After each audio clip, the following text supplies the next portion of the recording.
Report शामिल करते हैं कराची के इलाका मंगू पीर से, जहां जमीनों पर कब्जों की मजीद दास्तानें रकम हो रही हैं। आज हम आपको एक ऐसी कब्जा माफिया की दास्तान सुनाते हैं जहां ना मालिक का पता है, ना लैंड से मुतलका का अभी कोई वजूद नजर आता है। तमाम माफिया इस वक्त भी माई गाड़ी चौकी से आगे के MC मंडी के आसपास डेरे लगाए हुए हैं।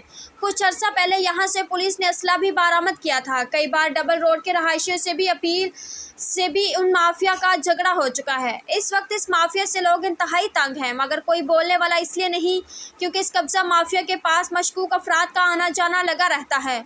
लोग लैंड से मुतल्लिका महकमों की नाकस कारकर्दगी से परेशान हैं। आए रोज झगड़े भी रोज का मामूल हैं।